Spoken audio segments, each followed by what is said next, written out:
Hi there. Welcome to the Interesting Health and Safety podcast. We've been away for a while, but wow, we are coming back with a bang. This is my discussion with David Provan. I don't need to introduce him; everybody knows who David is on the Safety Exchange and what he's doing with this amazing community that he is growing. So, over to David. So we're off. We're off, David. Thank you. Thank you so much for spending some time with us today. I've sort of seen you've launched the Safety Exchange. That's really what I want to have a chat about today. But I'm sure there'll be other things. I had a look back on the last time you came on the show, and it was Yep. August 2020, 3 years ago. And I mean, Really? it's Okay. absolutely amazing, isn't it? That Yeah. was COVID ground zero, right? So 3 years ago. There you go. Yeah, no, that was totally in that time, and it was great. I think one of the things, I listened back to the episode, and one of the things I think we just touched on so many different things, probably too many topics that we touched on lightly. So today I'd like to, if it's okay, go quite deep on the Safety Exchange and really just get what it is that you're trying to do with it. So it'd be great to have a chat about that. Yeah, I'm really looking forward to it. So I haven't actually had a chance to speak to anyone sort of publicly or in depth about Safety Exchange. So yeah, this is I'm looking forward to it. I think it's hopefully as much as you and whoever listens to this is. Yeah. I jumped on and had a look. You got nearly 1,000 members already. I mean, how long has it been going? How long has it been? So last Tuesday, which doesn't mean much depending on when you release this podcast. So it would have been the start of September. We pretty much around the first of September, we did a public launch. We had some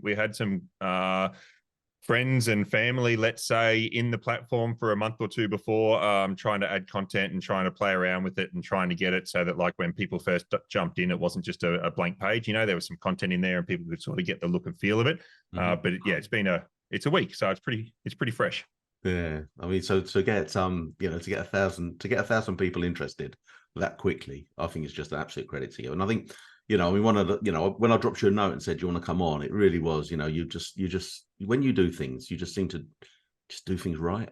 And I'm sure you'll make mistakes, and you'll tell us about those in a minute. But just when I first went on the app, it just felt really inviting.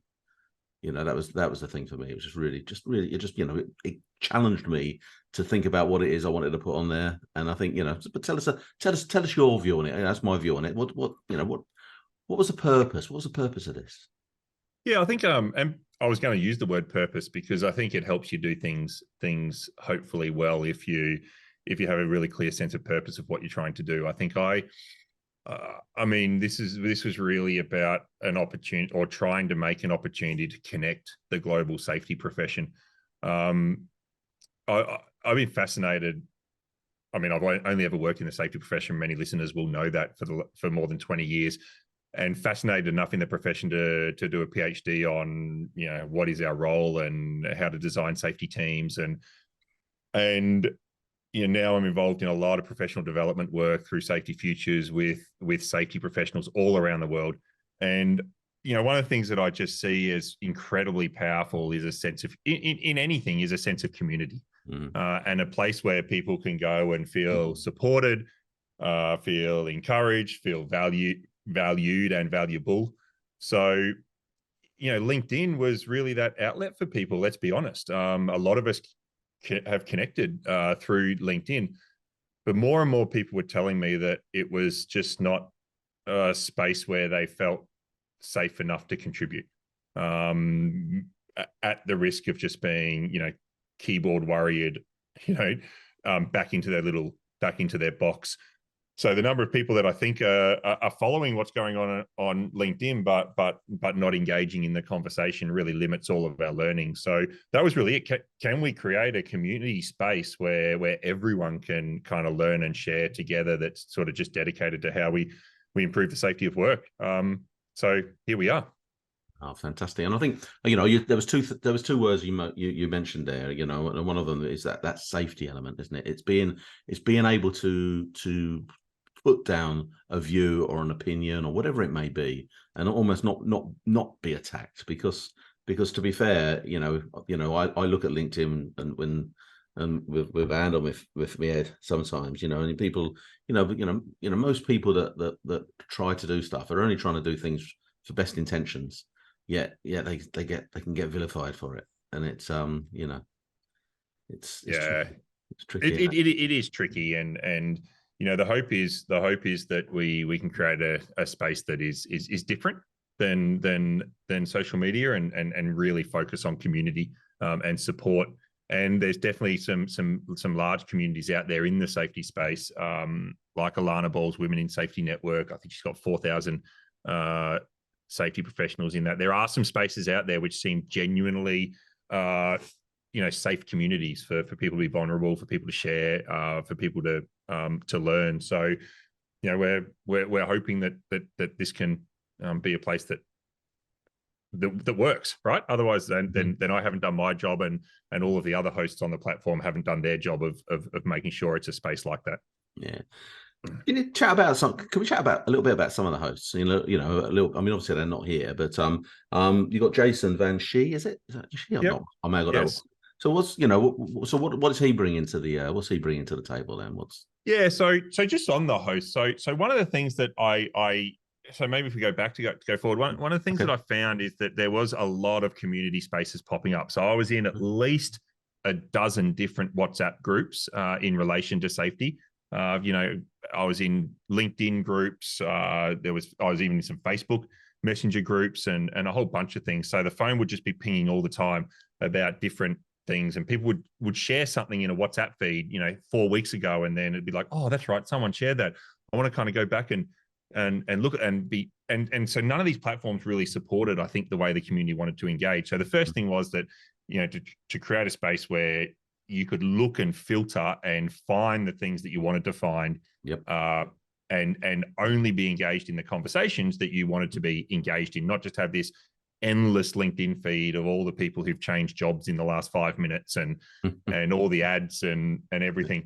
So the platform enables these special interest spaces, and the one you mentioned, Jason Von Shea, is psychosocial health and safety. We've got safety technology, we've got critical risk management, safety science. We'll soon go live with human and organizational performance. So you can create these spaces, and members can kind of opt in to see the content related to certain spaces, and all of those spaces have a host, because I think it takes a community to build a community, right? Yep. And so I went out to some people who I thought were good content producers and experts in their areas, and really credible. And Jason Von Shea, he and his team are all organizational psychologists. They've got a great psychosocial risk management app. They offer free ISO 45003 training globally, and they were keen and excited to have a way to help the community in this space. So Jason's been sort of curating that psychosocial risk management space much more expertly and credibly than I could do it. I think that's something, that's, when I looked at that and I saw that you had these people looking after these areas, and we'll come on to the other areas shortly, but I just thought that's you're like a conduit, aren't you? You're giving people the route to be able to get these discussions and get these opinions discussed.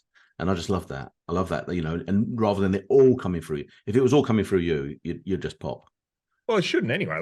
Safety is such a complex and diverse topic. There's no way that any of us can assume that we can answer any, can support the whole community. So, if it's matters of, there's some of the special interest areas where I feel capable of providing some expertise and support, and there's others where I learn from the people who know it really well, and that's one of those areas where I, one of the principles of high reliability organizations is deference to expertise, right?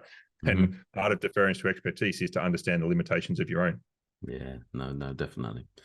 So what's you've got you also got Cam Stevens. So on the safety tech, is that right? Is that where? Yeah. So again, what sort of things are you hoping are going to be, sort of coming out of that part of the community? Yeah, so I think technology is pervasive in all our lives. Look at this, it's Friday Wednesday. I don't even know what day it is.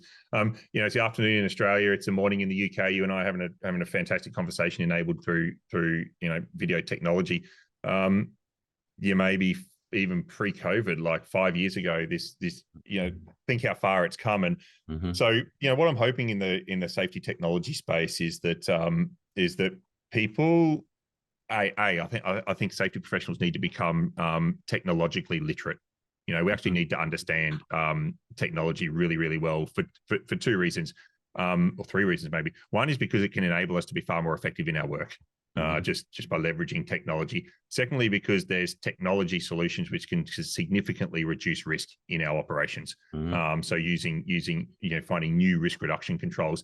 And third is because technology raises a whole bunch of new risks and challenges for keeping people safe. If you look at the Boeing MCAS issues with software changes and autonomous vehicles. And so, technology is going to help us work better. It's going to make work safer, and it's also going to make work more dangerous. So, I'm really looking forward to seeing what Cam's able to facilitate in that space. I mean, we could so easily go off down an AI discussion here that I really don't want to, because you'll end up not talking about what I wanted to talk about, which is the safety exchange. But AI, if anyone wants to talk about AI, the safety tech space on Safety Exchange is the place to have that conversation. Definitely, and it's and again already, having a look through, there's some really interesting discussions that are already starting to happen, which you're going to get with with a number of people that gone. How are you how are you going to sort of manage it then so that it doesn't become a LinkedIn, sort of this is my job change, or or people start over criticizing, or you might not want to stop that. I don't know. What's your views on that?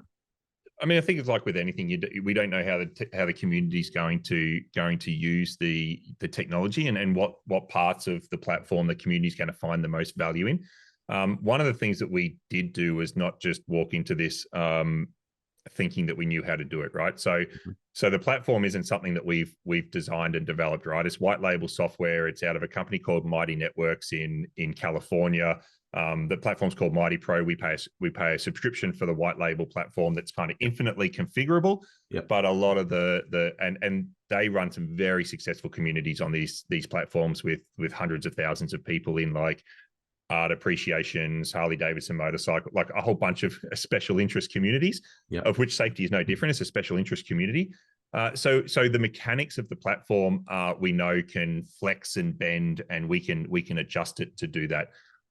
We're even now looking at creating even just after the first week of creating a bit of a marketplace area, because as what typically happens is that, here's another platform for a whole bunch of consultants to reach out to people with their capability statements and their services. And so we want this to be an idea sharing place. We don't want this to be I don't want to come on here because people are going to send me direct chat messages and try to sell me something. So we're learning even in the first week about how people start to use the platform and how we're going to need to curate, the spaces and the feeds to, make sure that it's the experience that people want to have, which is, I want to go in there, I want to learn from others, and I want to make a contribution. I'm a member of a community, a guy called Rob Moore, who's it used to be called the Disruptive Entrepreneur, but I think it's just calls it Disruptive now. And and there's quite a lot of management that you see in the feeds that come down, and it isn't as you can't break it down as easy as yours. Okay, that's one thing. But there's quite a lot of management that they have to do, and actually saying to people, look, this isn't the place to advertise. That this is the But I think by giving people an opportunity to do that somewhere else within the platform, you're you're able to positively do that, aren't you? You're able to say, look, don't do that here, do that over there. You might have a section that is talking about growth, so people can talk about their promotions or whatever it may be, and then keep the rest of it really, really focused. So I like that. Yeah, and I think that's what we'll learn. I mean, and we'll adjust and respond and get get feedback from the people on the platform, and then people, if it's not working well, people will vote with their feet, right? So the good thing about the platform that we subscribe to, we get good at analytics. We can look at unique users. We can look at unique user contributions. We can look at user growth. We can try to understand whether people are becoming more and more quiet or more and more engaged. So yeah, like I said, we're 1 week in, but we're already learning a lot in the first 6 or 7 days. Brilliant. No, that's great. So what about the critical risk management then? What what's that about? Yeah, so critical risk is I mean, when I say critical risk, I mean we just mean like major hazard management, right, or fatality prevention programs, or whatever you want to call it. But it seems to be called critical risk management by some of the high hazard industries like mining and oil and gas and utilities and others. So interestingly, when people sort of say, "What am I here to?" The two questions you mentioned around the idea of getting asked when you join the platform, what things you want to learn about, like half of the people talk about critical risk management. Like it's very popular. And there was one early thread about 4 or 5 days ago where Ivica Ninic, who manages or hosts that part of the platform, talk about him in a moment, just posted a question, is what do you want to know or whatever about critical risk management, or what are some of your challenges or something to that effect. And it's got like 35 or 40 comments, just like bang in like 48 hours. It's a topic that, and it should be, right, as safety professionals, we should be concerned with how well are we preventing fatalities in our business. Do we understand how they can occur? Do we understand our control environment? Do we understand the effectiveness of the controls when the hazard's present? So Ivica, he works with me in ForgeWorks. He runs a consulting side of ForgeWorks, but he's a 25-year professional risk engineer, functional safety expert, process safety manager, was a co-chair of the International Oil and Gas Producers Association Process Safety Committee. And so in there is a space where people can actually learn what works and what doesn't work when it comes to identifying and managing your fatality risks in your organization. And people have already seemed to have piled into that space. Yeah, I've seen that. I've noticed that when I've had a look, and I suppose I get it. And sometimes I feel that as safety professionals, we you can get drawn to the low hanging fruit that doesn't really necessarily bring the results that you want to get from a health and safety, from keeping the people in the workplace free from death. And focusing on those things that can really seriously injure or kill is so important. Yeah. We sometimes shy away from it a little bit, don't we? Because it's a little bit too difficult sometimes. Well, and I think also it's about capability, right? Like, so we're sort of happy as a professional if someone can look at a likelihood and consequence on a risk matrix and know whether something's red, yellow, or green, or just make a guess of whether something's red, yellow, or green, right? One of the things that I've learned from spending a lot of time facilitating the development of safety professionals globally is quite how limited the capability can be in safety professionals around risk. And so even some of the early conversations on the platform about what's an effective control, people will still write the control for this risk is this procedure, or the control for this risk is a permit. It's like, no, it's not. Like they're safety processes. They're nothing to do with what a independent protection layer is that can detect, decide, and act, in terms of like what a effective control is. So just even seeing some of that discussion and people saying, "Oh, thank you for explaining that," and "Oh, that makes a lot of sense," and "What do you think about this situation?" That's exactly what we want the platform to be, right? It's about people, getting the opportunity to learn and improve so they can have a greater impact on their organization. No, I mean that's great, and it is so. I think risk assessment is one of those things that is just done so poorly and with a lack of understanding by so many people, not just health and safety professionals but operational. And are you finding you're getting many people that are coming into this space that aren't safety professionals, or is it majority that are? What are you wanting? Yeah. So I think maybe just on that last point first is I don't know if it's just risk assessments that are done poorly. I think in many ways a lot of our safety practices in organizations, including incident investigations, including writing a procedure, like there's a lot of things that we can get better at more consistently across the board.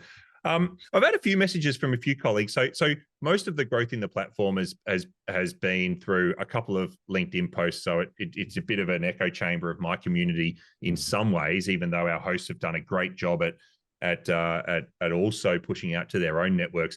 So I've had some great messages for some very senior leaders in businesses, as well as some site directors of mines in places like Africa and South America, and so what I didn't want it to be is the exclusive space for safety professionals, because what we all know as safety professionals is we want to lift the general capability of everyone in our organizations around safety. We've got some pilots in there, we've got some air traffic controllers, we've got some surgeons, we've got some defense personnel, we've got so I think we're getting, I deliberately tried to make it about anyone interested in the safety of work in their organization. And it is my hope that, we start to see exchanges between CEOs and site directors and safety professionals, and I mean, that would just be fantastic, right? Mm-hmm. So while I think the core of the group is, I mean, at the end of the day, if you're a safety professional, you probably want to open the Safety Exchange app and have a look through. But yeah, I'm hoping that we have a much broader community than just safety professionals. For me, I think that'd be brilliant.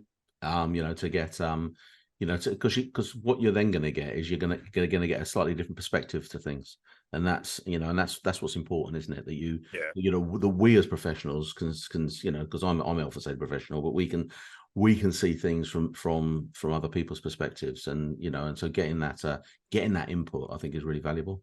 So yeah, absolutely. Yeah. I agree.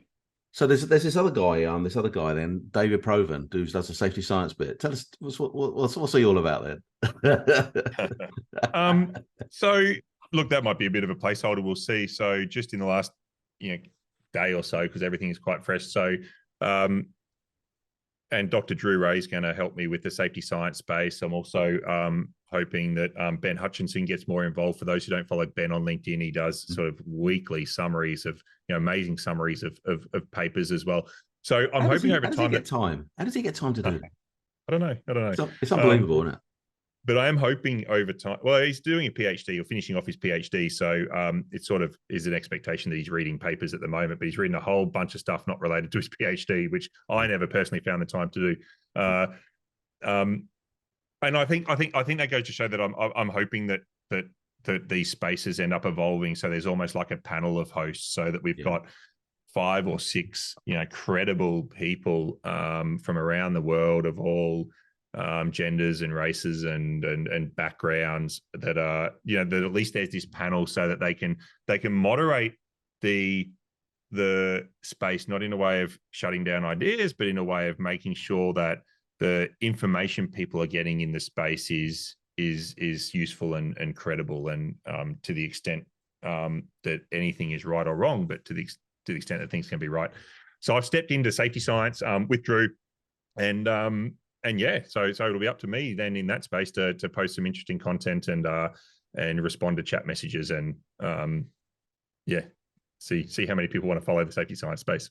So because one of the risks of these kind of communities is that they can become a bubble, and everybody just talks about stuff that they're all just comfortable talking about, and everybody starts patting each other on the back about how amazing they are.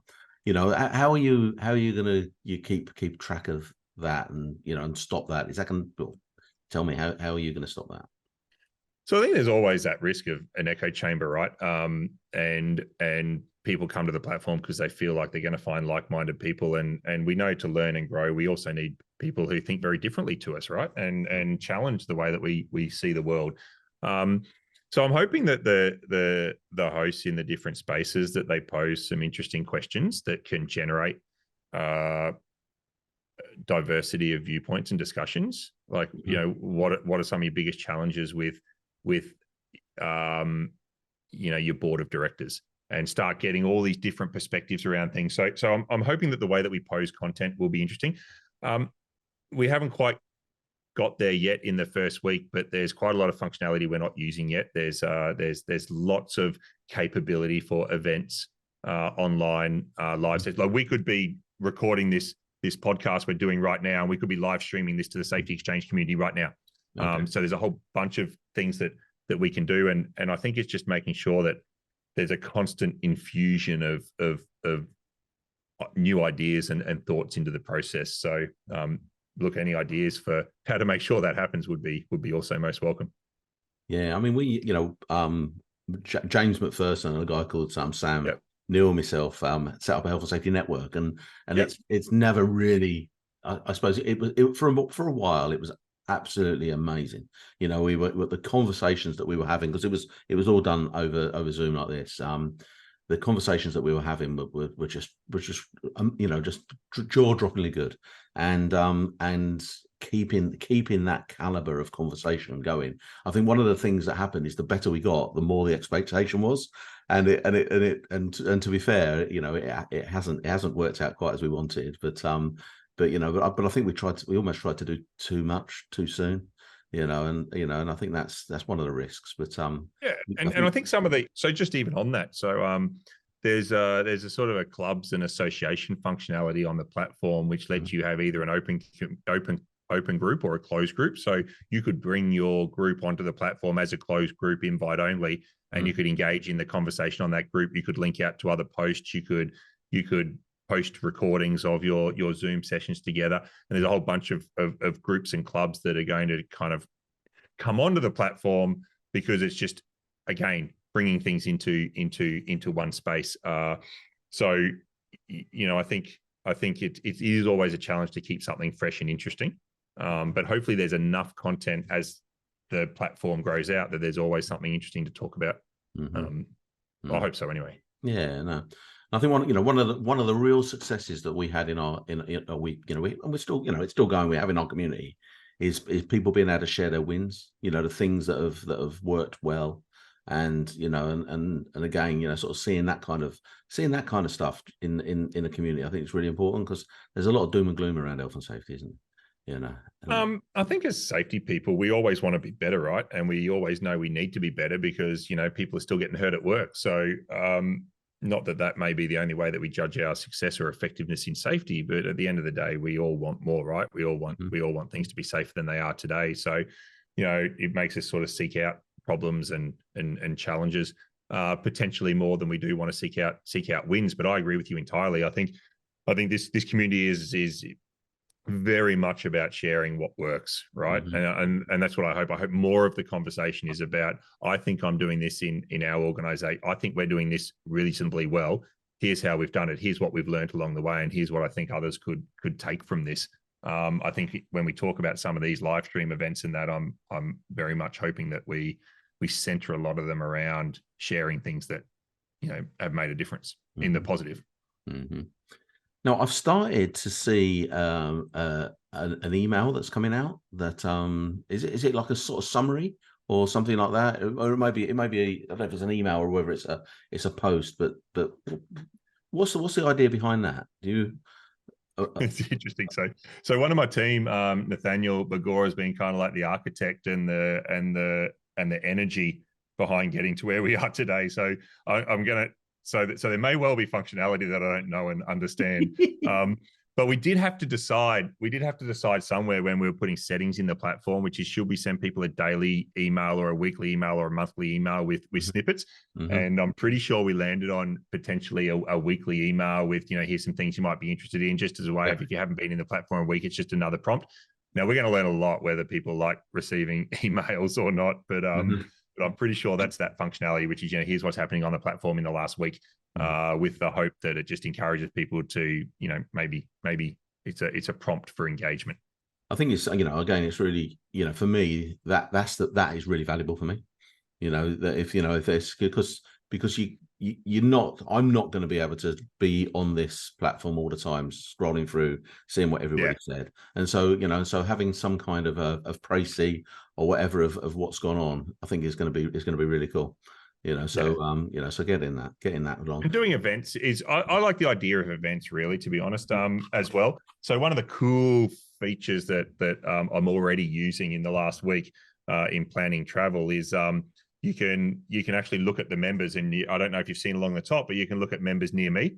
And if you've got your location services on your phone turned on, I can be in Los Angeles or something. I go members near me, and it might show 15 safety people in California, and I can just sort of send a little message to those 15 people saying, "Hey, anyone want to have a meal on Thursday night?" So and there's already some discussion on the platform about a safety exchange meetup at the World Congress for Safety in Sydney at the end of November. So I'm really excited about, like we talked about, building community, but even extending that to people establishing new relationships and connecting with people, because all of us have traveled for work and sat in a hotel lobby eating dinner on our own, right? So I love that idea of going, hey, look, you're on Safety Exchange. Want to meet up? No, that sounds cool. That sounds really good. So so was that a personal invite over to Sydney then? Was that? Thanks a lot, mate. So yeah, no, absolutely. You're absolutely more than welcome. Oh dear. We'll take care of. Not this year, yes. mate. We will do. Not this year. Okay. No, that'd be I've just got this book, and you probably know this guy, Stephen Bartlett, Diary of a CEO. You ever come across him? Not well. No. Okay. Really worth okay. Great podcast. But what he's done, and this is where I can see this, what you're doing going, is he's basically taken the learnings from the I don't know, 700 hours of podcasts that he's had with really great people, and put some ideas and thoughts behind it. And I just see that the amount of information and data that you're going to be gathering through this program is just going to be so valuable to people that are joining the professional, coming into the profession, and and wanting to make a difference. Yeah. And I suppose it's how you can harvest that information into a format that's of value. Yeah, look, I think it's a good question. I think it'll become a rich source of data. One of the things that we really wanted it to be was easily searchable. So if I want to go in there, I can use search words, I can follow certain hashtags, I can look at individual spaces and just find ways to find what I'm looking for or what I'm interested in. So with that, yeah, obviously over time there's a huge amount of data in there. I really like the idea of producing quarterly or 6 monthly white papers around, some of the current trends and challenges in safety based on, things we're learning and seeing and what people are engaging in the platform. There might be a, source of data for that. There's capacity in the platform to do a whole bunch of things like polls and questionnaires for the people on the platform. And, and I think it all just comes down to if we can create a space where people find it useful for them, then they'll contribute and we'll get great insights that we can then play back and help people even further. Mm-hmm. I see you've got a few podcasts on the platform already. Are you going to bring yours in as well? Well, if we can, I'd love to. So it's perfect, done. Done. No, that was a request from the team. The request from the team to ask you. No, we'll get you all set up. So okay. there is a section under podcasts, and we pulled in the Safety of Work and Safety on Tap and the Psych's Health and Safety podcast. A few others. It really is just giving you a space that you can brand as your own podcast. You can embed each episode so that it still plays through, and you still it's just an embedded recording with your show notes, and then people can then comment and engage around that topic on the platform, and you can tag, you can put certain hashtags and certain words. So people are searching for risk management, and you've done an episode on your podcast around risk management, then when they search for risk management, then those podcasts will show up in their feed as well. So we really want this content platform to be the place where people can go and get access to all of the great content that's out there at the moment, and will continue to be produced. So no, Colin, that's good. And we'll be happy to hear that you're coming across. No, it'd be lovely. It'd be lovely to get involved, mate, because it's again, I suppose to a certain extent I'm coming towards the end of my career, and and still being able to contribute and hopefully helping people just think a little bit differently about what they do is so valuable.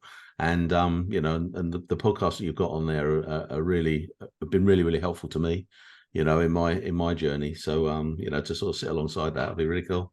Yeah, So, I'll just say anything that's going on the platform is just because we're a week old, right? So it hasn't been a careful process of choosing it's these 3 podcasts and these 4. It's not these ones. It's really about getting these things off the ground, and now we're really about trying to throw our arms around all of the great content creators that are out there in the safety space, and the collective expertise that's out there around safety, and try and now just make that accessible and interactable on on a platform that people can go on the LinkedIn app, and then they can go on their Facebook app, and they can go on their Safety Exchange app, and it's a similar sort of intuitive feed related experience that that we're all used to doing every day.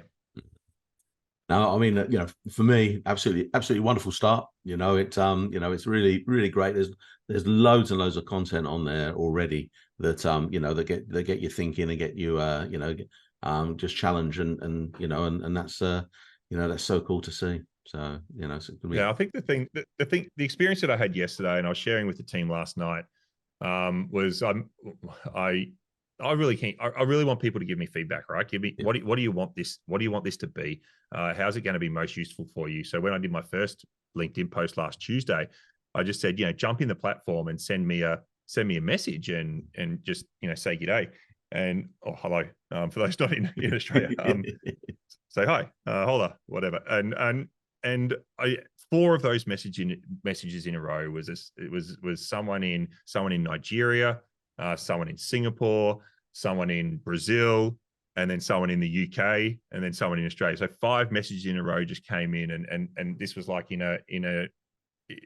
I guess that was just amazing. After a couple of days, to think that you can just to think that there's a way of connecting these people that have so much to offer the global community because of their different experiences and perspectives, right? But all after this sort of common pursuit of improving the safety of work. So, that was a really nice experience yesterday, just to see that, and the number of people that have just said, let's give this a go. Yeah. So it's not perfect. But let's just give this a go, because if we can all together make this work, if we can make this platform be a space that's not commercial, that can be a space that the community can all come together and learn about how to improve safety, then if we all have a shared, I guess, responsibility for trying to make it that space, then we're going to be successful, right? Surely. Yeah, no, definitely. How are you going to, or if you are, you may not be, but the language barriers? What have you got any thoughts on where you're going to go with that? Look, not just yet. I don't know the limitations of the platform. I'm doing some other software development work, sort of separately in ForgeWorks. Some people may or may not know about, and there's some pretty cool APIs now that and pretty cool translation service you can use that literally people can select their language and information can just pass through a Google Translate type thing and people can see it. I don't know the capability of this network to do this, and particularly to do it at scale. But what I would love to see is special interest spaces pop up like they have already, right? I know there's a big community in Brazil in the safety and HOP space, and clearly, English as a second language for Brazilian Portuguese can be tough. So I'd love to see a space connect in, right? Like if there's enough people who want to engage, then create a space and engage in your native language, and then maybe we can try to find a way to aid the translation of that. But we did a live stream event, Safety 2 in Practice event in Brazil, or for the Brazilian market, I think about 2 years ago, and did a live stream. People could just select their language and there was translators. So I'm hoping that we run all sorts of events that are accessible in multiple languages, because the technology is only going to get better to be able to do that. So have you actually run any video events in Safety Exchange yet then? Because I haven't seen anything, but no. Okay. So we'll probably plan to go live at the end of, So maybe I could just say yes, because hopefully, depending on how efficient your podcast production is, by the time that your podcast gets out the window, maybe we will. But it's imminent. So I'm hoping that by the time that people are listening to this discussion, then there have been a couple of live events. But 1 week in, we haven't yet. But we're going to experiment with that functionality in the next few days. Mm-hmm. Well, I'm going to look to get this out, really quick, because I just think, just get, hopefully getting this out will get more people engaging with the community and, getting involved. And, because I'm sure there are some parts of the world you haven't reached yet, but not that many. Oh, look, it's a massive community, right? Huge, I feel privileged to have a reasonably large network in the safety space, but it should be scraping the surface, right? And particularly as we branch out into these other special interest areas of technology, to see the number of technology people that have joined the platform that maybe aren't don't see safety as their core purpose, but they're doing some really interesting stuff with aspects of technology that may make a difference in safety.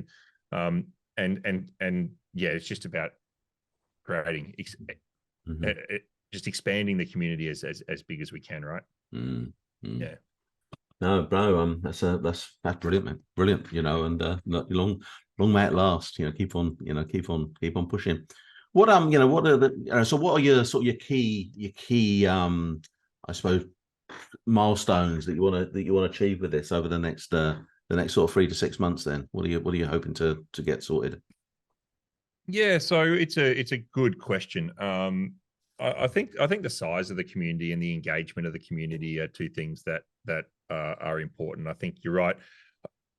We want to get as many people as we can onto the platform, because that just gives us more contribution, more ideas. But we don't want just 5% of the people who are part of the community to be contributing, right? Their thoughts and ideas. So what we're trying to look at even early on is the number of users on the platform, but also the number of users that are contributing and not just signing up and either not coming back, or signing up and not contributing, because everyone's got something to contribute, right? So no one's thoughts are any better than anyone else's. So we're going to watch those things. I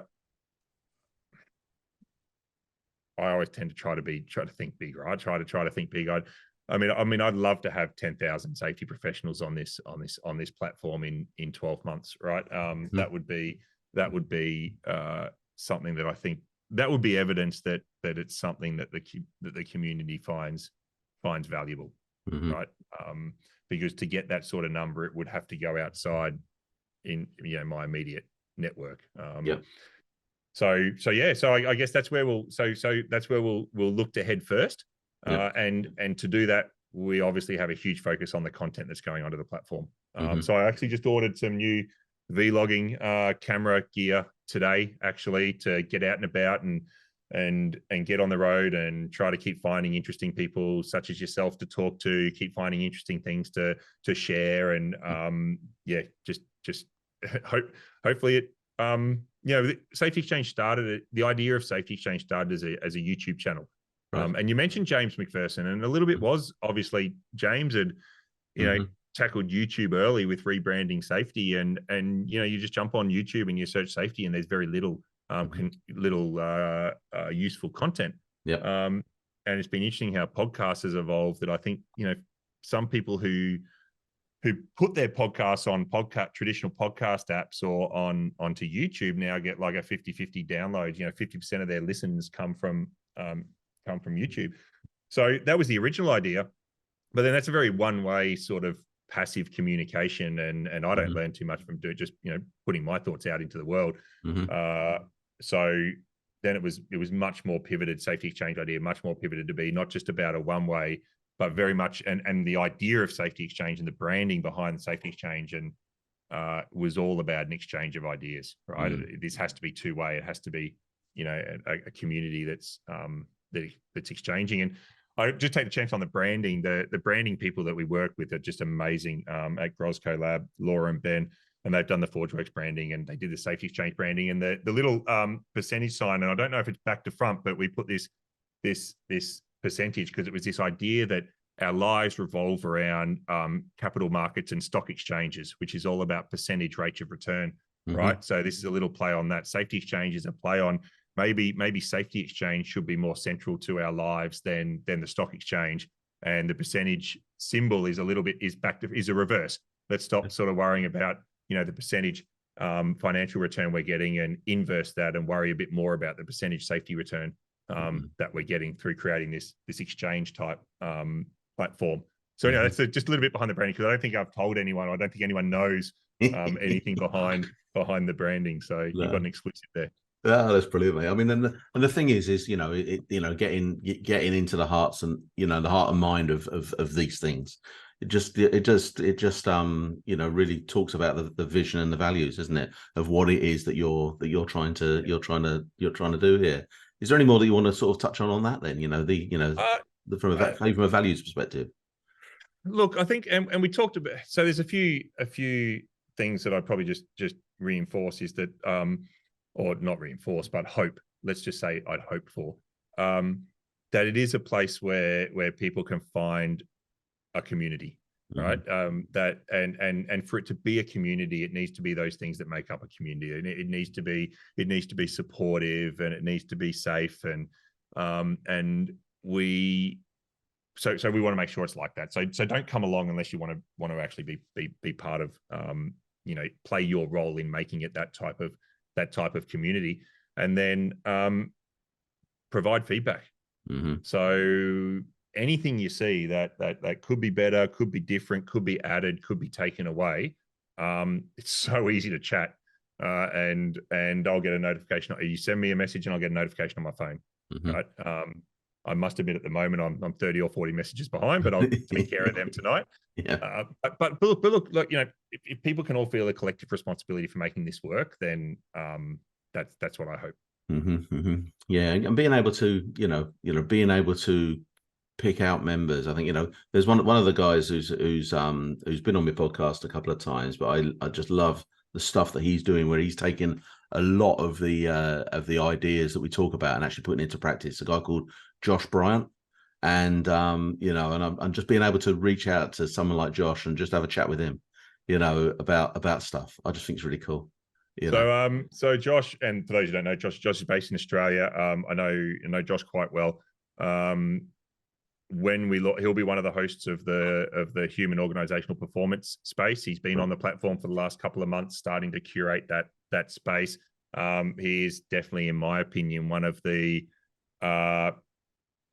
safety practitioners. So I mean, I'm not inside a real organization anymore, right? So, but Josh is very much someone who's living and breathing this in a real high risk organization right now, and done some amazing things. Actually, he just last week at time of recording, won the Australian Institute of Health and Safety Award for Best Health and Safety Team of the Year.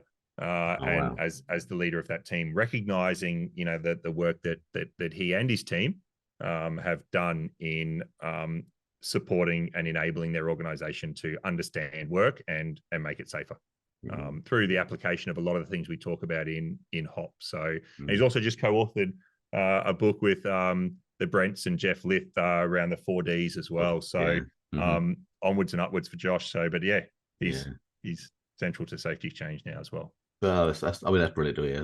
I just like, because I just know that he won't be there promoting the fact that he's won an award, will he? He'll just no, that's right. He'll just be carrying on doing his work, wouldn't he? Just carrying on doing it, and it's the award almost get in the way, I think. He's a great guy. Oh, that's great. That's fantastic. Just before we leave, how are the Safety Futures programs? How's that going for you? Yeah, really well. And I mean, some of that has been the impetus for this as well. I feel we're nearing on 1,000 people through those programs in the last 2.5 years.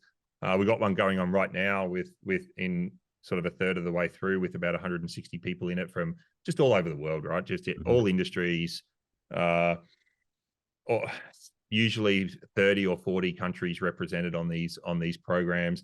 And one of the things that I've been surprised about is how consistent some of the challenges that safety people face. You could be working for an airline in the US, you could be in an underground mine in Africa, you could be in a maritime business in the Middle East, or like, and just how consistent the challenges of safety people are around the world. I guess inspired a little bit this this idea of safety exchange, which is we see so much learning occur between these connecting these people from who are after the same thing, make their organization safer, but just have some very common challenges, but have come up with some different things that work. So I feel very grateful that I can spend 10 or 15 hours every week just having, facilitating dialogue among safety professionals. Yeah, great discussion. So, David, thank you ever so much for coming on and talking about this exchange. How can people get a hold of you? And how can people find the safety exchange? Yeah, so great. I was gonna push people there. So it's as simple as safety.exchange. You can sign up on any computer, and you can find the Safety Exchange app in any app store. So either way, and yeah, like I've said all the way through, get on and send me a message, and I'll message you back, and the rest of the hosts will as well. And let's if you're not moving forward, you're slowly moving backwards, I guess. So yep. Brilliant, mate. Brilliant. There we go. See how we Thank go. you ever so much. It's wonderful. Thanks, Colin. David, thank you so much for coming on the show. As I said, it's been a while since we've launched an episode, and this one was just really, really important to me because I see David Provan as somebody that's really challenging health and safety throughout the world, and the work he's done with the Safety Futures program, just the work that he does in industry in general is just really groundbreaking. And I work with some clients that have had him in the business, and they just say that it's absolutely fantastic the work that he's doing. And it was just really nice to, I suppose, in a way, to support this great work that's going on out there, and and to help build this community that is gonna save lives. That's what it's about. So thank you ever so much for coming on the show. I really wish you all the best. I know that it's going to be successful. I hope people engage with it. The Health and Safety Network is something I'm really proud of, and the engagement that we've had over the years with that. And to see you do something in a slightly different way, I think it's just really, really powerful. And what's nice is that it's actually hopefully going to give the Health and Safety Network a platform to work on as well, which I think is really important. So good luck with everything you do. Good luck with the Safety Exchange, and I will be dialing in. Bye bye now.